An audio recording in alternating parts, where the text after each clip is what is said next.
Hey everyone, can you hear me? Hello. Yes, we can. Well, I can definitely. How are you? I I'm can hear good. you. How are you? All right, awesome. It's good that. Can you hear me? Hello. Yes.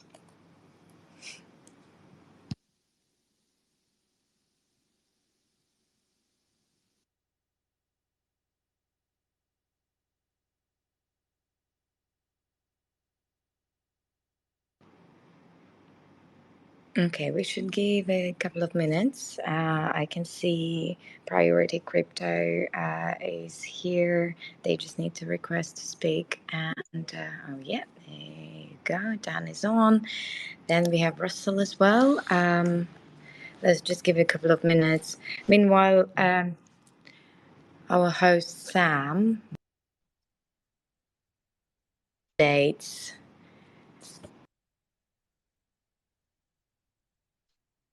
Is it just me or we are losing Ina? She's cutting in and out. Yeah.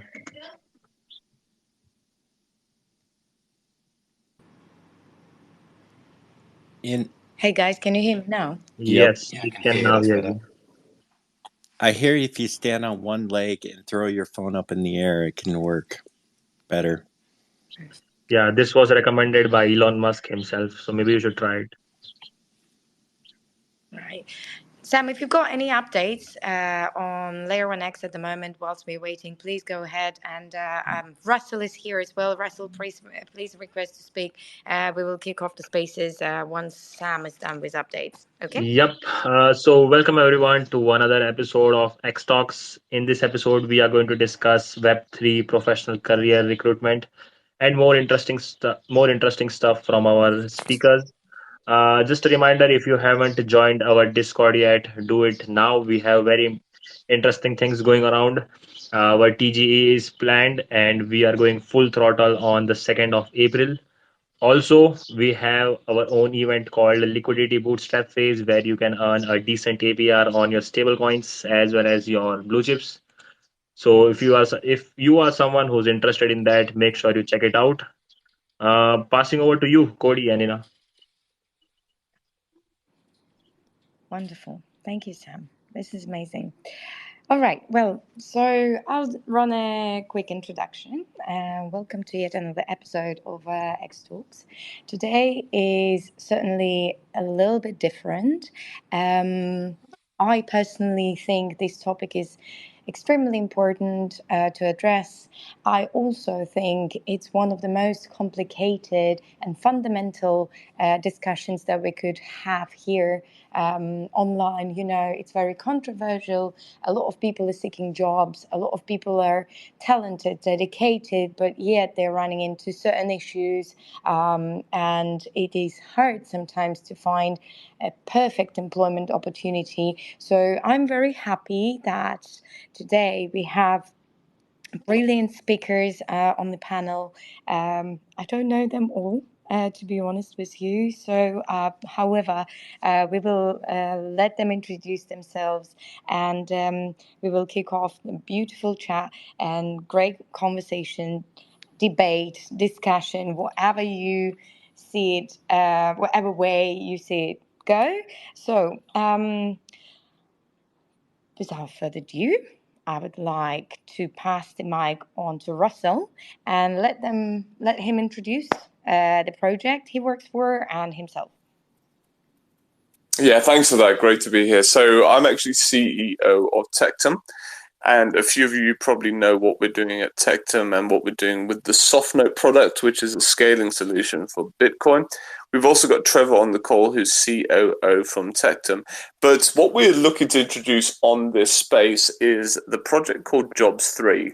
Jobs3 is essentially an incubated project that's going to be building on the Tectum blockchain. And they are a platform that have been running for a few years now. And the aim of Jobs3 is to decentralize the employment procedure. Of course, there are a few few issues and problems within the employment space in Web3 that they look to overcome.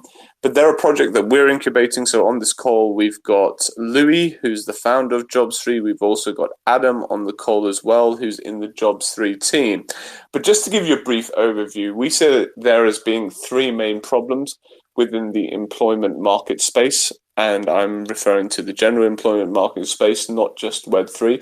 So the first main problem, which we see as the biggest, is there are more than 32% of people worldwide who can be considered as the unbanked. That means they don't have a banking account because they don't have any form of national identification.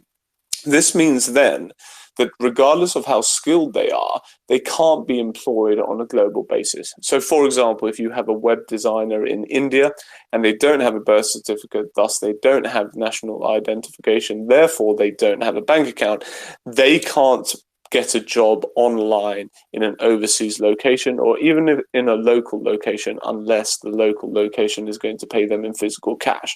Now, we see that as a major problem because many of these people in these jurisdictions whereby it's harder to get a national identification card are some of the most talented people in the world. They also have a national wage that is lower than limits in Western countries. So there's great opportunity there for businesses to pick up high quality work for a low price, but they're not exposed to this 32% because of the issue of the unbanked. So Jobs3 are doing an incredible job at overcoming that issue. What I'll do though is it's probably best to start with Louis, who's the actual founder of the project. They founded it a while ago and have built a platform with a good amount of following and quite a lot of jobs on there. But I'll hand it over to him for a little bit of a background to the story and then perhaps go over to Adam with regards to an update as to where the project is now. Sounds great, guys. Sounds great. Let's do it. Cheers, Russell. My name's Louis Rice, and appreciate being here today, guys. I have been in the crypto space since 2017, and before that, I was an engineer. And like most people here in the UK, you want to work up the chain. You want to earn more money. You want to try and get on the property ladder as soon as possible. So, after being an engineer for several years, I naturally progressed into management. Part of management came a lot of recruitment, and it was painful, very, very painful. Lots of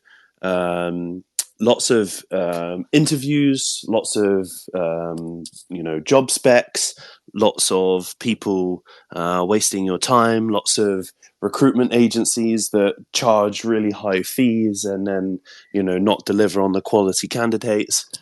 Just issues after issues after issues.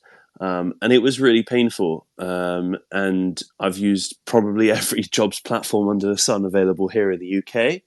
And as I kind of went full time in the crypto and Web3 space in 2020, 2021, I started working mainly with Web3, NFT and gaming projects. And again, I was recruiting people. I was finding developers, finding artists, finding beta testers, and I was having the same issues, but only different in Web3. In Web3, obviously, you have a lot of, bad actors. So you have to be very careful with who you recruit. And it's very time consuming. You've got to kind of get people to vouch for other people. And, again, it's lots of interviews. It's lots of, job specs.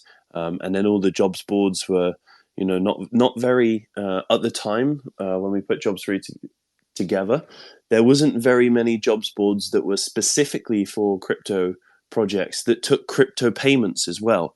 And we were thinking as a startup, a Web3 startup, you want to be able to recruit people across the world and be able to pay, in crypto. There's problems with people's native currencies all across the world. If you've got staff in Brazil, they tell you firsthand that they want to get paid in crypto. So there was a big a gap in a market to kind of simplify this whole process, and that was really where Jobs3 came about. Really, we were getting lots of people reaching out to us. Do you know developers? Do you know artists? Do you know security people, do you know even Discord mods? And at the time, you couldn't find a jobs board that would list jobs like Discord mods or collab managers and stuff like that. So yeah, when we put the platform together, that was the initial idea was just to be able to facilitate all of these upcoming job roles in Web3, and it's just kind of grown from there, really. And being incubated now by Tectum is amazing because it's just able to take it to the next level, and like Russell said, reach the unbanked as well, which is an immense opportunity for Jobs Free and everybody involved. Wonderful. Thank you for the introduction. I'll pass over the mic to Dan from Priority Crypto. Let him introduce his organization as well as himself. And then I've got so many questions for you guys because I already feel like this is going to be amazing. Thank you. Dan, over to you. How you doing? You all right? Well, thanks firstly for letting me be on this. I really appreciate it. So, Priority Crypto, I've been in recruitment for over 20 years. Priority Crypto's been going since 2012. Well, no, Priority Recruitment's been going since 2012. Priority Crypto since 2019. We recruit across the world. We recruit for everything within emerging tech and digital assets. Crypto has actually been on the back burner in terms of recruitment for the last year or so. AI, media, all of that is where we've really been spending a lot of our time. It's good to see Bitcoin and ETH doing really well because that means all the investment's going to go back into the market, hopefully, and crypto will be back up there. But Web3 is where we specialize. I won't do a big sales pitch or anything like that. I'm just pleased to be on this call and looking forward to listening to what the questions are and how we can help. But that's a very short intro of who I am and who we are. Brilliant. I was actually lucky to meet you guys in person in Thailand when you were doing your road trip, recruitment road trip. So it was absolutely great to meet you all in person because, like, I've seen how dedicated you are, how selective, how professional you are. So I'm happy to have you here as well. But okay, so on this session, I would like us to cover skills and demand, selection process, important things to know for people when they seek employment, in regards to doing their own research of an employer, right? Web3 space, as guys from as Russell mentioned, right? Web3 space is so rich on talent, and sometimes it's really hard to unleash it. It's very hard to advertise this talent. It's full of artists. It's full of developers. So going back to Jobs 3, right? And the problem they have established with people not having access to certain documentation and, registration of their existence. Sorry. I will just name, say things as they are, right? So, the problem established, and then obviously as a company, as an organization, you're coming with a solution. And if you don't mind, shortly, I know if it's possible, of course, how did you come to solution? What is your solution to this particular problem? And how has it been since you've established it and started rolling with it? Yeah, great question. I'll just give a brief overview, then I'll hand it over to Adam to elaborate a little bit more on that. But I think one of the main issues is the infrastructure to deal with this problem of the unbanked not being able to access employment is already there. It's on the basis of smart contracts. We have numerous different open source smart contracts that enable you to pay somebody either out of an escrow account or on the basis of a multi-signature wallet structure. But it just hasn't been applied to fulfill the problem of the unbanked not being able to be employed. So it's much more of an issue of bringing all the resources that are already available together to build this platform rather than coming up with new technology. But really where the unique selling points come in is how you design that platform. So we're looking at other platforms such as Upwork and Fiverr and trying to do what they do, but refine it for the Web3 world and make it more specific for those people who are unbanked. But I'll hand it over to Adam to get his perspective on what he believes we're doing differently in order to meet the problem that you spoke about. Yeah, excellent, Russell. Hi there, everyone. My name is Adam. I am the social media manager at Jobs3, and it's a similar story like Louis as well. I was an engineer as well in the past in the UK, and I have slowly transitioned myself into Web3, as I do believe Web3 is the future of the internet. As you know, Web3 is currently on the rise, and recently there has been reports as well that it's going to be exceeding $100 billion by 2025. So it only makes sense that we actually, explore the Web3 market. In addition with that, there has been also an exceeding number of wallets created. So it has exceeded 100 million on that aspect as well. So you can definitely tell by the statistics that there's global adoption to the Web3 and blockchain technology. So it only makes sense as well that people are actively looking for a career in Web3, and that's where Jobs3 comes into place. Really, it's where talent meets careers in the Web3 space, and that's what we're going to facilitate. And exactly what Russell was saying as well, that we are actually actively looking at what current job boards are doing that are on Web2, and then what we are doing is to refine that, revamp it and adopt it and scale it to the Web3 space. So currently, we are in the seeding phase, so we are slowly getting the people in. At this point, we are educating people on the Web3 space and what is currently available in terms of jobs, professions, etc. But a key aspect as well of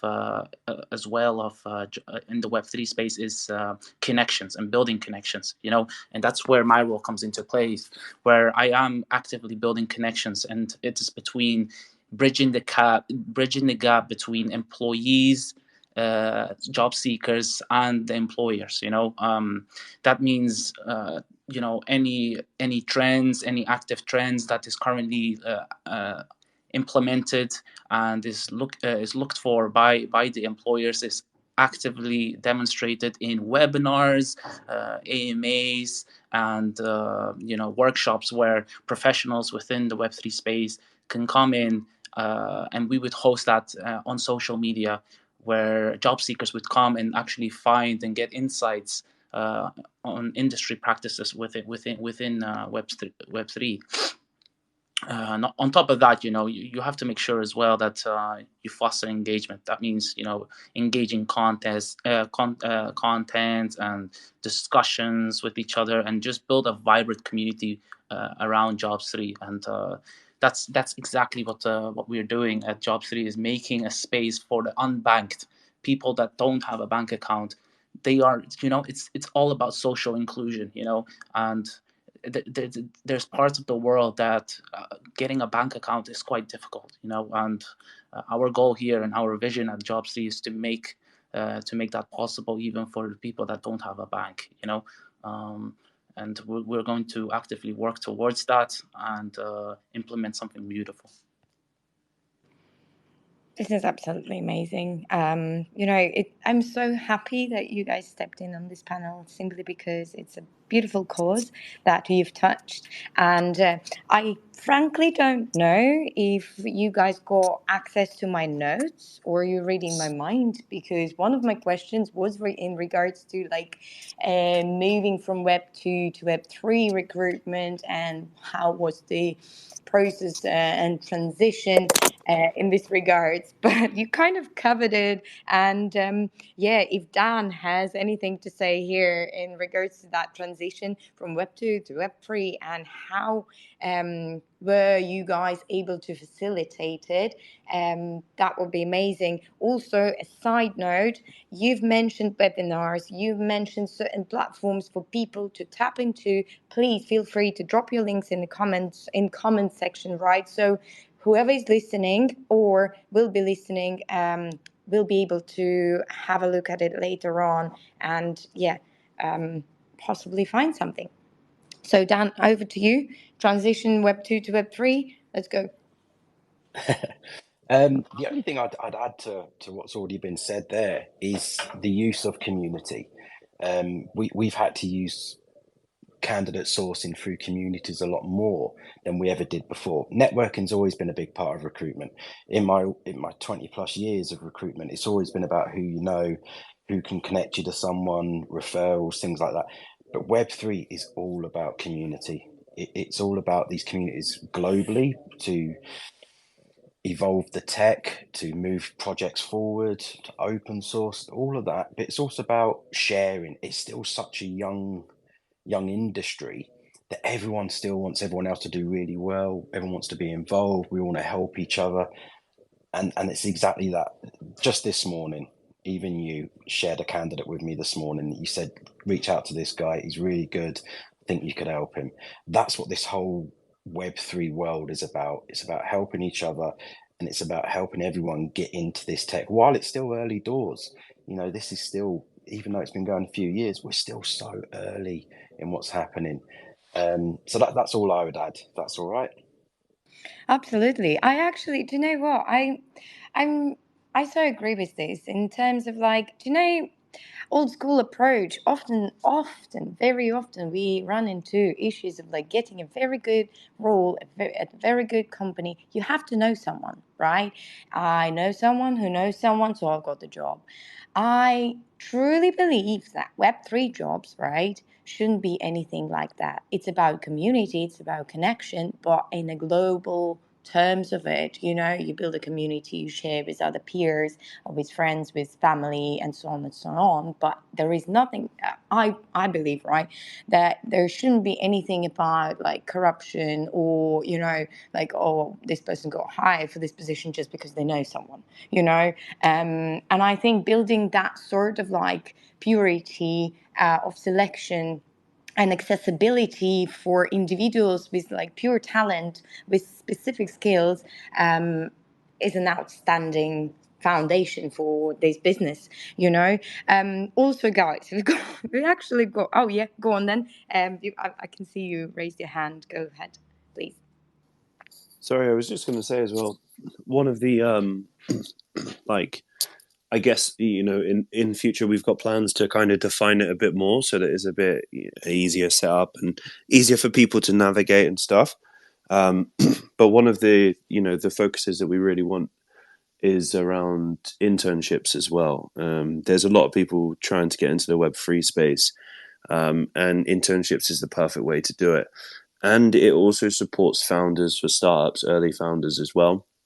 We want to be able to give founders, you know, the tools and be able to structure it so that they can sort of reach out to interns around the world for many different, you know, job roles or skill sets. And you know, they give them their first experience in the Web3 space, and in return, the founders that might be bootstrapping their projects, you know, get some help, you know, either at a heavily reduced rate or, you know, even for free, to help this person gain some experience in the Web3 space. And I think that this is, you know, a really, really powerful tool.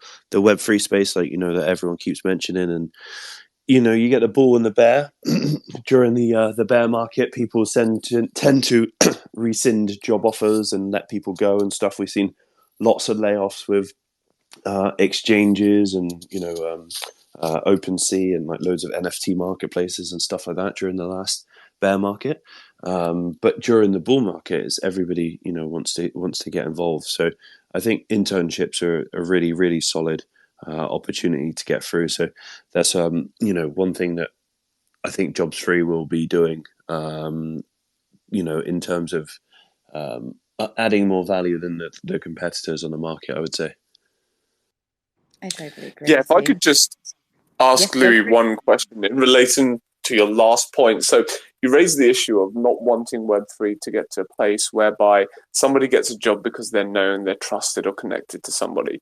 But I'd love to get Louis' perspective on how that balance should be played out. So for example, if you have a developer writing a smart contract, the trust that is required in order to keep that intellectual property specific to the company is very important. How do you garner that trust if you don't know the person, they don't have a connection to the project? What's the best way the Web3 industry can approach being objective and employing people on the basis of their skills, but also knowing that people aren't doxed, so they could be potentially damaging to the project?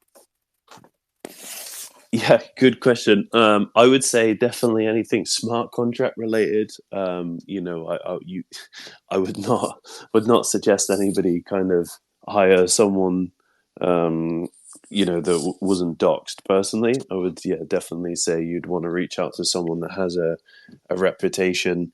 If it's like to back up an existing dev or full stack dev or someone like that, or potentially you get them to do a smart contract and then you get someone else to order it, then fine. To audit it, sorry, then fine. But yeah, I think there's lots of job roles out there. And there are a lot of bad actors in the space as well, so you do have to be careful. But yes, smart contracts probably one of the places where you have to be most cautious. Absolutely.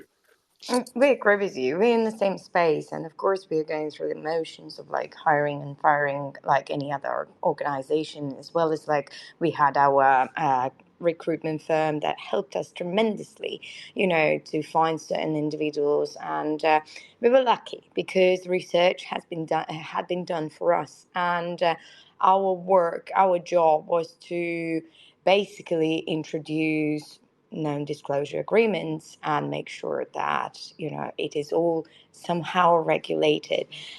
We've got crypto not on this panel as well. This is our experienced guy who is so diverse in his skill set and so experienced in this particular area as well. So I would like to pass it over to him for a moment and see what he has to say, maybe some questions he has to ask. And Cody, over to you. Oh boy. Hey everybody. My name is Cody. I'm the Chief Experience Officer at Layer 1X. Outside of before joining Layer 1X, I've been a solarpreneur for the last, probably 2 decades. And out of my last 3 startups, I've been able to exit 2 of them. So I've got a pretty good track record. My background is in obviously UI UX. I've been serving in C-level positions for the last 15 years. So definitely know my way around the hiring process. So I love the comment that was made a few minutes ago about finding the right people. I've always had a saying in my businesses when I've been hiring people is that it's all about getting the right people on the bus. That's the first step, but then you've got to make sure that they're in the right seats. So sometimes you got to do a couple of shuffling around, but once you have good talent, it's very important to keep a hold of them. So for me, it's always been networking. You kind of get into these grooves where you find these employees that kind of seem to follow you from company to company. But on the flip side, one of the questions that I do have for you is, when it comes to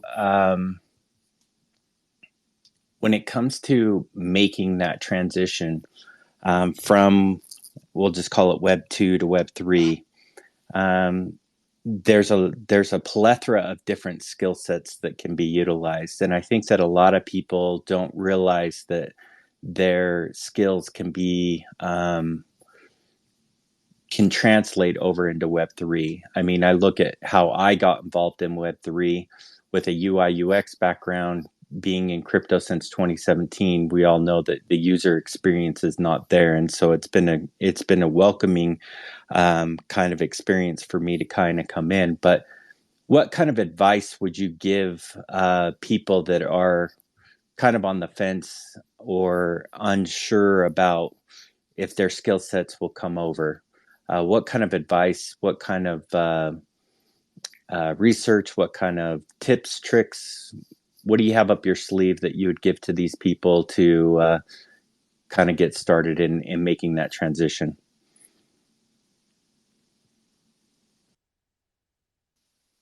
I'm happy to take this one. Yeah, I would definitely say, there's, and you're quite right, there's a lot of people out there that don't realize that their skill sets are applicable in Web3. There's so many non-tech roles in Web3 now. Things like community moderation, marketing. There's loads of things like now there's a much more need for, people to help out with operations, organization, HR. There's so many roles now available. But yeah, I think if it was more of a sort of a lower skill set and nothing specific, I would definitely urge people to join communities, right? And it was mentioned by Priority that community is such a big aspect of Web3. So find your niche, find something that you like, whether it's gaming or whether it's DeFi or whether it's like travel or whatever it is. Find your niche within Web3, join some communities, network, join spaces, be active, talk to people, share your opinions, even if it's spicy hot topics. I love sharing my spicy hot topics. And it usually gets the most out of people as well. So yeah, I would definitely say, start there. Say yes to every opportunity. Join communities and just network. Be kind. Be nice, and just keep learning. Keep asking questions. No questions stupid. Exactly. I want to add on to that, Louis. This is actually quite interesting that you asked that question, because I actually went through that process myself. So I can actually attest to that firsthand. And it's basically everything that Louis there said. The main thing is, have an open mind. Someone that's an engineer, going into social media management and digital marketing or whatnot, it's such a different avenue, So one thing is have an open mind and have the willingness to take criticism and learn from experts, basically, and that's the only way to grow in this space, because this space is it's a space that continuously changes and adapts, and there's new trends like every week. So have that ability to adapt and have an open mind, and there is this role for everyone in Web3, from people that have no experience to the most experienced person that has 10 years of experience in Web3. There is a job there for everyone, and as long as you have an open mind and you have the resilience and hard work, you can make it in this space, and yeah, it's one thing as well, like it becomes part of your life, and you end up falling in love with Web3, and you'll see the benefits of Web3 compared to Web2. And there is evidence, as you can see in statistics, like the statistics back it as well, where it's an emerging sector in the world. So you will soon see a lot of industries are making the move to Web3. For example, telecommunications is one of the backgrounds that I have. They're moving slowly into Web3, and they've moved already into Web3. So I won't be surprised if other industrial sectors are moving to Web3. So if you are listening here and it's something new to you, don't be afraid to tap your toes in the Web3 world. So yeah, that's me. Yeah, I would agree with a lot of that, and I think there's some great points there. But I'd love to get Trevor's perspective on this, because he actually heads up recruitment amongst a lot of other things at Tectum, and he's been through thousands of CVs, hundreds of interviews. Trevor, what would you say are some of the things you look for with regards to working out whether somebody transitioning from Web 2 to Web 3 is going to be successful and be a fit for the team? Yeah, it's a great question. And I guess, from my experience, It really is. It's hard to beat that one-to-one call with a candidate. You really do start to figure out the person behind the CV or behind a piece of paper there, and through a few questions you can start to figure out whether they are a good candidate to transition from Web 2 to Web 3, because it's like from Web 2 to Web 3 it can be hard on people because in a sense their Web3 is really 24/7. So it's up to the individual there to sort of set their own discipline to make sure that one, they're getting enough sleep, but two, that they're making sure to have quality time with the job and quality time away from the job. And what you see with a lot of candidates is they'll get very excited. They'll maybe see FOMO into a job, get very excited. You'll see an initial surge for 2 to 3 months, and then after 2 to 3 months, haven't allocated their time with the discipline, and then they get burnt out very, very quick. And it happens all of us. We sort of need to get close to that limit to know where the limit is and then evolve on top of that. But in saying that, if you can figure that part out there, the Web3 space is amazing there. There's so much opportunity for anybody with a skill set. There's not as near the restrictions as you would do in Web 2. Web 2 is very slow. There's a lot of friction points. It's very complicated. But with Web3, you can get a lot of things done in a short amount of time. And as I always say, if you can create value, then someone is always willing to come along and buy that value.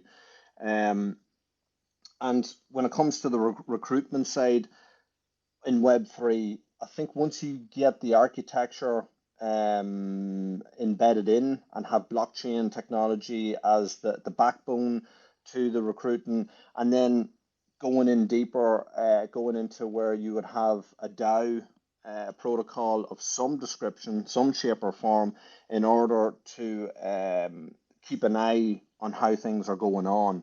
So it becomes much more of a community effort to evolve the platform than it is to have a couple of individuals that are it's their job to do that. So that'd be what I would say there. And I think with that, with certain algorithms, with certain DAO protocols, you are going to streamline the entire process where you're going to have supply and demand take effect instead of having the old way of doing it where you have to go through CV after CV, trying to figure it out, talking to the individual, and then using your own intellect to see if that individual is fully truthful in what they're saying, whether they can handle the job that's coming to them. I think as time goes on, you're going to see a lot more protocols being voted in by DAOs that will really just streamline the process and get more momentum behind the recruitment space, because that's really the whole idea to it, is to just streamline everything.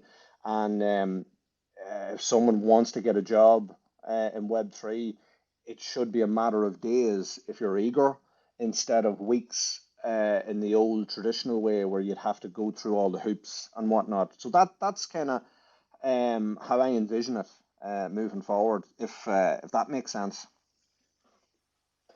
I just want to add on to that. Everything you've just heard there is 100% correct. The networking is priority for me. Speak to people. If you're in Web 2 now, or you're in any form of industry and you want to get into Web 3, go and talk to people. The community is really engaging. Talk to recruiters, any recruiter that has anything to do with Web 3, AI, you name it. Go and talk to them, ask them questions. These guys spend their life, like I do, talking to businesses, talking to candidates, all within this space. We know what's going on. We know how to get into the sector. Go and ask them questions. Go and ask hiring managers that have got jobs out there. Really interested in what you guys are doing. How would I get involved? What can I bring to the table? Because you've all got transferable skills. We've all got transferable skills. We just need someone to recognize it sometimes. And that's where the talking comes into it. Like Cody said, he moved from one sector to another. He's doing really well, loves Web3, loves everything about it, loves where it's going. But that's not what he started in the industry to do. He transitioned, and he did that by talking to people, by networking, by engaging in the community. So that's all I would add to that conversation. Yeah, 100%. Every time I hear that, what you just said, Dan, I think of the Friends episode, the Pivot episode. If you're a Friends fan and you know Pivot, you know exactly what I'm talking about there. So I wanted to touch upon one last question, and then I'll hand it back to Anna. I think it was Louis that mentioned internships. I'm a huge believer in that. I mean, I remember going through my own kind of sacrifice, in a sense, to learn things, and then you get to the point where you kind of learn what you can, and then you need to get some real advice from experts. And so I started a couple of companies just to kind of learn, things like SEO and various things like that my businesses needed. And so I would start a company and hire the best people to learn from them. And it taught me a lot of different things about the hiring process of who's good, who's going to be coming in. So I'm going to kind of give you guys that same question: is how do you spot the genuine passion for decentralized people with decentralized future of the internet? When I was hiring for the design team, for an example, at Layer 1X, we went through quite a few different interviews to find the individuals that we did. And let's just face it, there's a lot of bandwagon jumpers that are everywhere in this space. And so what are your little tricks and trades for kind of weeding those people out, who are to find those who are generally in it for the long haul? I'll jump in real quick before I miss out, if that's all right. In my opinion, it's building rapport. We don't just talk to one person once and then pass them over to you, so to speak, as a client. We build that rapport. We really get to understand them. We understand what their background is. Why is it they're doing it? But we don't do it in a way that we're questioning them. Why do you want to do this? We build around it. So it's rapport. It's speaking to them, and it's rapport. That's how we do it. So next. Yeah, look, for myself there, that's a very, very good question there. For the way I would weed people out is basically throw them right into the deep end in some shape or form there. If someone is keen, if someone reaches out to me and they want, they want a chance on doing something, I'll have a think. I'll get them to jump into one or two or three different things, different scenarios, throw them in there and just see how they react. And even though they might not do uh, an absolute fine job of that, what I'm trying to do is gauge how pliable they are. And you can tell a lot by someone there if you throw them into the deep end there. A lot of people, let's say with my experience with Chris Mind, the company for tech and blockchain, um, we've we've recruited people, and on paper they should transition into a really good worker, and it just hasn't happened. Then someone out of the blue messaged me in my DMs, and then I'd be like, okay, if you're that keen, jump on a Zoom call right now. They're live, they're online, jump on a Zoom call, show your face, talk to me, have a chat for 30 minutes, gauge who the person is. After then 30 minutes, you'll probably find in your head there, okay, I need help with this. You help me for the next few days there. Do it for free because you're the one that's keen to do it. And then gauge after a few days how they've done in that.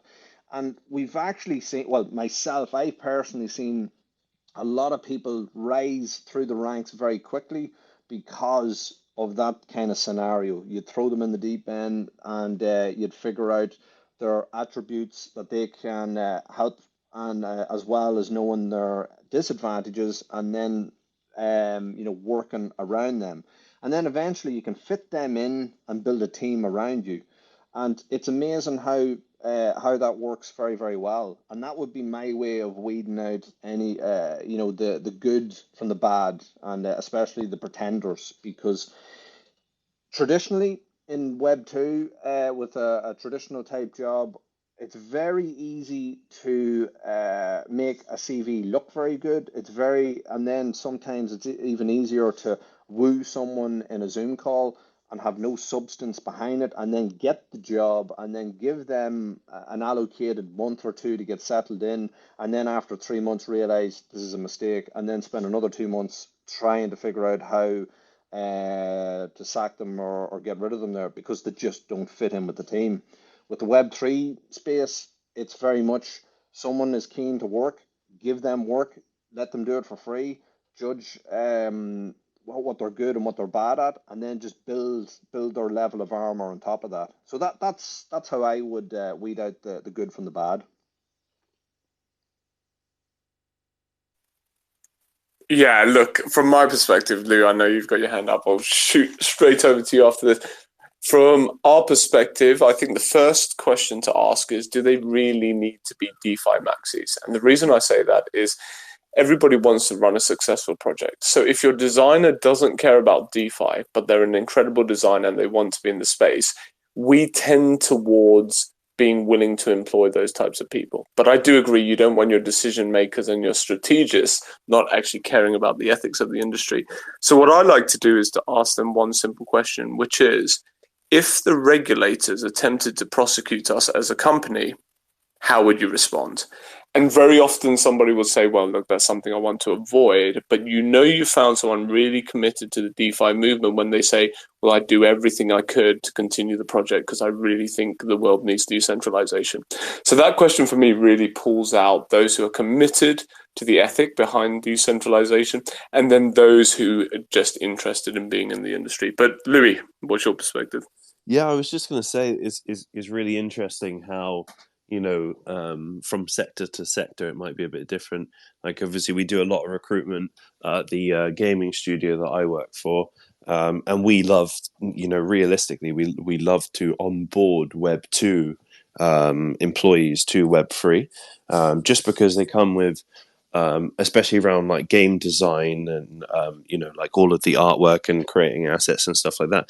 They've just got such, because it's more established as Web 2. So you've got a lot more experience, and you've also got a lot more, they're a lot more accustomed to policies, procedures, like routine, like, clocking in, clocking out and stuff like that. And it's funny how, for us as a gaming studio, we are much more inclined to approach Web 2 users and bring them into Web 3.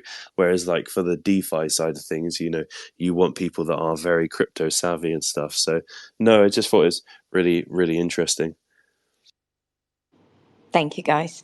These are brilliant angles and perspectives that you approach the question with. And I'm pretty sure that the majority of your placements, current placements, existing placements, past placements, and so on, I'm pretty sure they will always reach back to you for other opportunities. With this friendly, homey, and decent approach, why not, right? We touched a little bit on more of a heated topic. I don't know, maybe it's not that tricky for everybody, but for me, for instance, as I'm a remote employee, right, it's a very interesting conversation that the second I start, I can't stop. So please stop me if you need to. Whoever has the power to mute me, do it. I don't mind. But basically, like, my view onto remote work versus hands-on office experience through the COVID, right? COVID times, I think a lot of people kind of realized that they can be so much more effective and efficient, productive when they're not stuck in the office, 9 to 5, for instance, when they have to swipe the card and be under certain control, right? I'm definitely one of those people. And not because I don't like to be controlled. No, I actually do like some structure. But I just find that I am slacking less. I know how to dedicate my time to important tasks and how to prioritize, right? So I would love to know, what are the current trends for you guys in regards to Web3, because I'm sure Web3 job market offers so many more opportunities, remote opportunities for absolutely amazing people who will do outstanding work, So what's your approach in regards to that particular question? What, or unless you have some geographic hotspots, anything about it, I would love to hear your perspectives. So whoever wants to grab the mic, go for it. We're fighting for it today. Sorry. There you go. Go ahead. I'll quickly grab the mic again then. Yay. Geographic hotspots, not so much. I'm a big advocate for hybrid working or remote working. I personally work hybrid, so we're in the office a few days a week, at home a few days a week. But I'm a big fan of digital nomads. I'm a big fan of people that, especially if they work in the creative side, if they're game designing or anything like that, where they can get that spark of inspiration wherever they are. I have a lot of clients and candidates that work out of Bali, Dubai, the States, wherever it might be. Wherever they're happiest and they produce the best work, fabulous. We're all for it, and we will introduce anyone. The only requirements we often get from clients is they need to work on certain time zones, just to make it easier for the morning meetings or whatever that could be. But otherwise, the bulk of our clients are pretty happy. We did have clients a year or so back that wanted everyone to return to the office. We want to see everyone back here at their desks, and it wasn't productive. It wasn't what candidates want. It's not what you guys want predominantly. You want that little bit of freedom to work where you are. But again, it is down to you as an individual. If you're not motivated enough, if you don't have that self-discipline to get up in the morning and actually put a proper shift in, then maybe you do need to be in an office where someone's sat next to you just for the banter. But if you've got that discipline about you, I need to put a great 6 or 7 hours of days work in to produce what I need to do, and I can do it wherever I am in the world, then fabulous. Do it wherever you are in the world. That's my thoughts on it. Yeah, I'll add on to that. Basically, I am the same. Like when I was working as an engineer, it takes me 1 hour just to get to the office, and then an hour back, and that's just 2 hours gone of my life that I could have potentially, be productive at. And you can already tell that slowly they are shifting to a 4-day week. I think a couple companies in the UK are actually implementing a 4-day working week. So as you know, like it's more of a thing where, do we really need to be in the office in person to be productive, or can we move to a more hybrid system? And that's where Jobs 3 comes into place and the Web3 into place.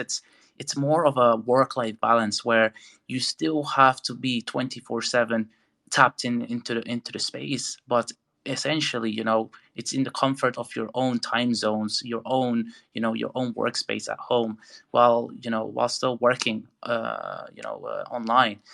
For me personally, it has been beneficial as well. Like I do so much more work. I'm more productive working from home. I can schedule my days more easier and everything like that.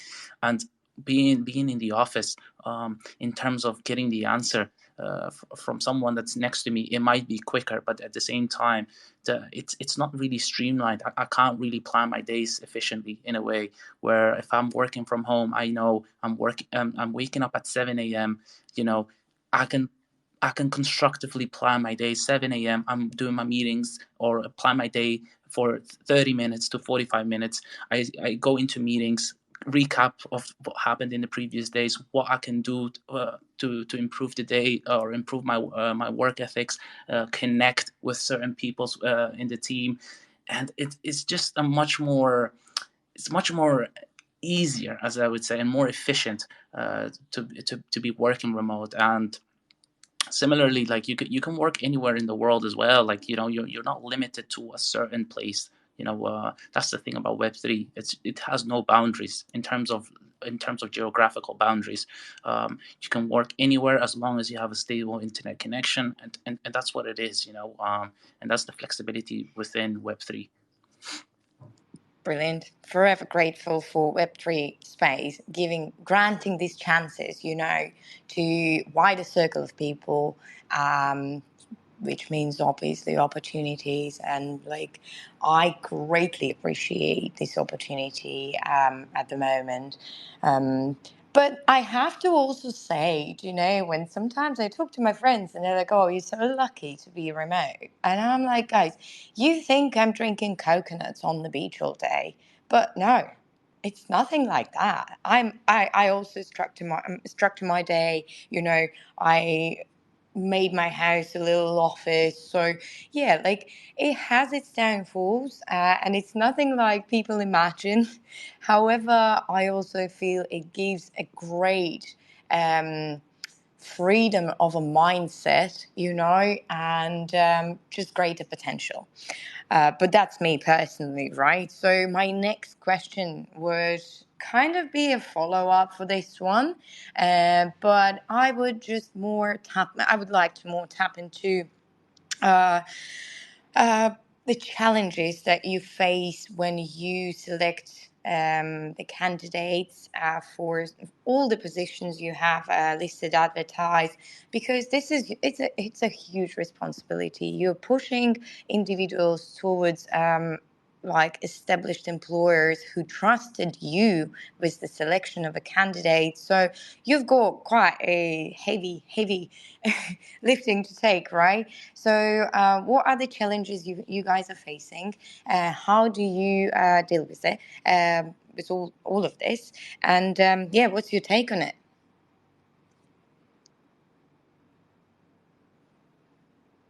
Anyone? I'll jump in. So, yeah, it is a heavy responsibility, and we get inundated with applications. I think the hardest part for me is getting through and speaking to everyone. So when we do get to speak to decent candidates, I always ask them to book in every week just for a catch-up call until either we've got them through the process and they've started and they're happy a few months in, a year in, whatever it is, or while we're still looking for an opportunity for them. We want to speak to people weekly. So everyone's got my diary link, they book in and we move it forward that way, because it is a big responsibility. And the people I'm presenting to my clients, I want to make sure, at least in my mind, they're exactly right for that role. So yeah, it does take time. That's the hardest thing for me. It's just dealing with the sheer volume of application. We've stopped advertising on job boards and things like that for that reason. We get inundated, and it's just not fair to not get back to everyone. So we literally, if we get a job on now, it's our network, and we go out there, headhunt, really, very proactive, because there's nothing worse sitting on the other side of that table, putting an application in and never hearing anything back. That's awful, and I know it's awful, and I don't like having to do that. But sometimes when you get 1,001 applications for a job you put on half an hour ago, you can't keep up with the pace of it. So we try and limit that. The really good people that do engage with us, I always put on the bottom of my adverts when I did do it, engage with me on LinkedIn, connect with me, follow me on Twitter, on all of them, send me a message direct. Then I know you are being proactive. It's the same thing I say to every candidate that desperately wants to get into a job. Treat looking for a job as your full-time job. So do everything you can, be proactive. I'm not even sure if I answered the question there, Renee. I sort of went on a little bit of a rant. I'll get back to you. I love a rant. I love a rant. You know what? I love a lively conversation. I don't want structure. I want you guys to feel absolutely free to say whatever you want here, because that is for listeners. And I will share this. Like, I will create this podcast out of this conversation, and I will be sharing it with my friends. People who I trust, people who trust me. So I want this to be a valuable listen for them, right? So what you've got, guys.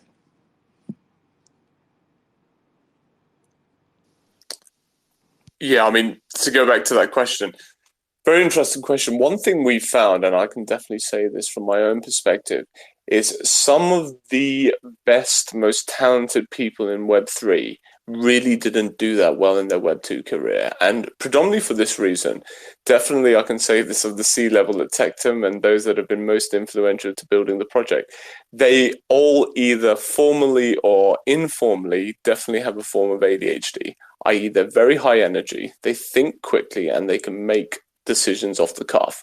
And very often in Web2 environments, that doesn't work out so well. You can't get something executed in the same time that you can in Web3. You can't contact people and expect a response in the same time as you can in Web3. Therefore, a lot of these people get frustrated and their skill set is not utilized to the greatest ability. So that's definitely something that we look for, although we're not going to say that on a public advertisement. If you are high energy and you've got a lot of ideas, you definitely have the great capacity to go pretty far in this space. Just to quickly cut in, I got a hard stop here at 1 o'clock, guys, but this has been great. I followed all the speakers and everything as well and encourage everybody else to do the same. Really appreciate the opportunity and would love to come back soon. Thank you so much for being here. Cheers, everyone. See you. See ya. Thanks. So Yeah. Thank you. I have one follow-up question to that. Today, a lot of people are saying that resumes and application processes are pretty much a dead art. For an example, with all the new resume application screening software that's being used by a lot of big companies that are easily dismissing good applicants because of certain things like missing in the resume that they're looking for in their criteria. What are these good potential candidates to do now?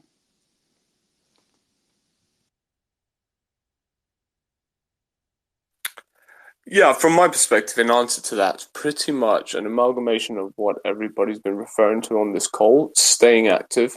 Sometimes somebody will reach out to us, and Adam is a prime example of this. He reached out to us being very interested in the project. And just from a conversation, we saw that he got the vision. He's definitely a skilled person, but he also was the type of person that we believed could really engage with the community on an excellent level.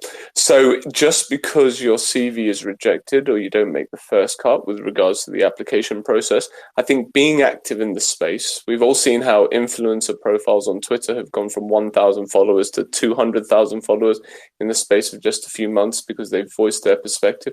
There are numerous avenues to try and get the attention of a prospective recruiter, but it all comes down to how active you are, how well you network, and how visible you come to that recruiter.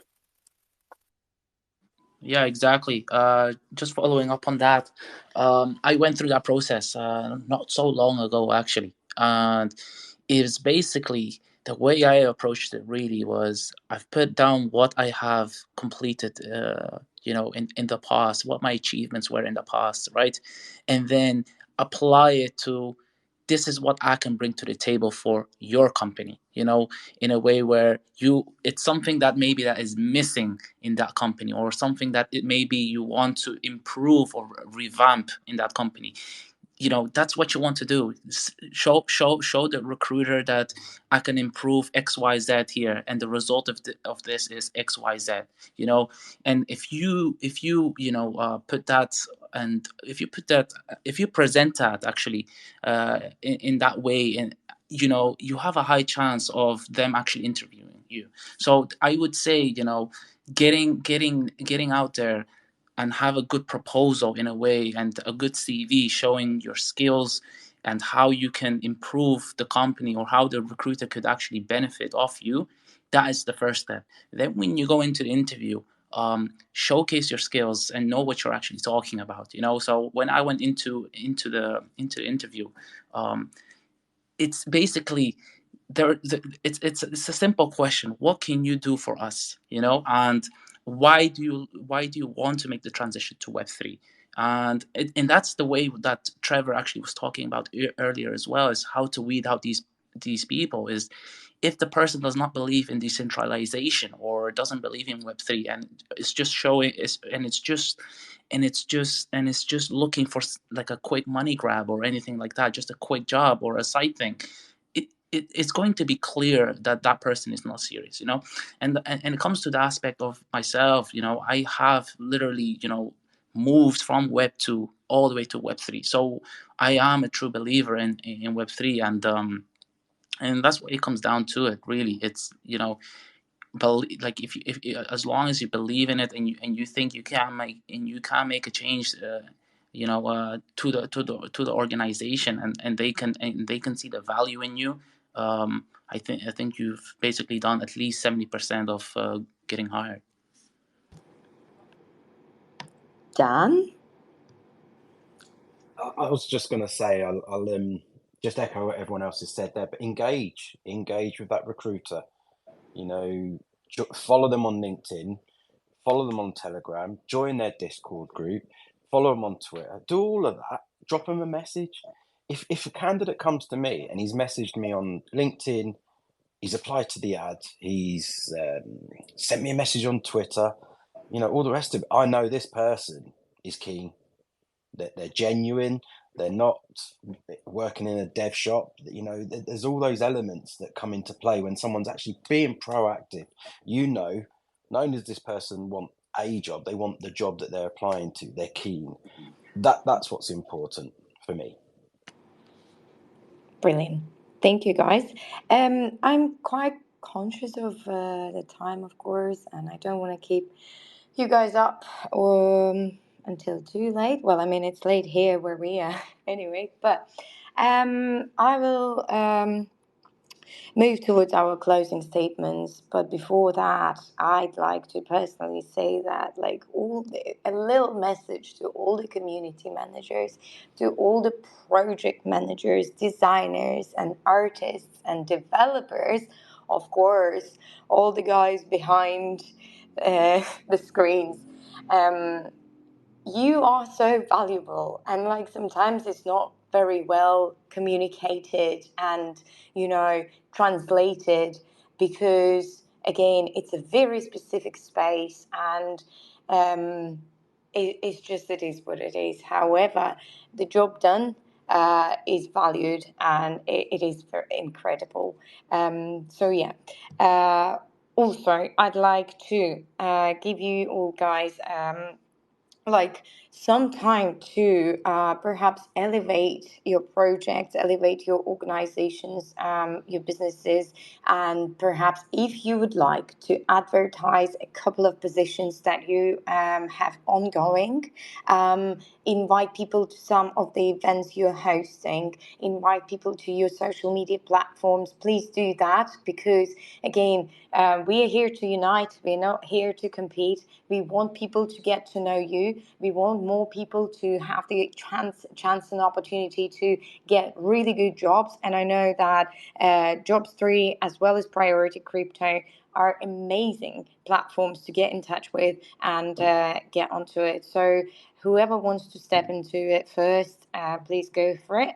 Yep. I'll go really quick, Inna, because Cool. I've got a project to sell or anything like that. Just follow me. You know, just join me on Twitter. That'd be amazing, because I need to boost that profile. But I'm there on LinkedIn. I'm always on LinkedIn. And then you can connect with me on Telegram if as well, if you want, at Dan Franklin. Happy to talk to anyone. Happy to look at any CVs if you want any advice, anything like that. Just connect. The website is prioritycrypto.jobs. Would love to see you over there as well. Thank you. And thanks, Inna. It's been fabulous. I appreciate Thank you so much, inviting Dan. me Thank on you. this. I really appreciate you. Thank you. And guys, go ahead. Yeah, and I just want to add on to that as well. We're planning to go fully live in March as well, so this month. So full details will be available on our socials as well, which is on X, as well as on LinkedIn. We're on LinkedIn, X, as well as Telegram. The Telegram is actually as well as I just posted as a comment underneath, so feel free to join there to keep up to date with everything. And yeah, stay tuned, as we're going to make change in Web3 and make sure, and we're going to offer a lot of positions for people that want to explore Web3. Trevor, do you have anything to add to it? Yeah, basically what Adam was saying there, we are launching our 3 token there mid this month, and yeah, we'll be drilling out all the details, sharing all the links to all of our community there. So exciting times. This is going to be a big month for the Jobs 3 platform.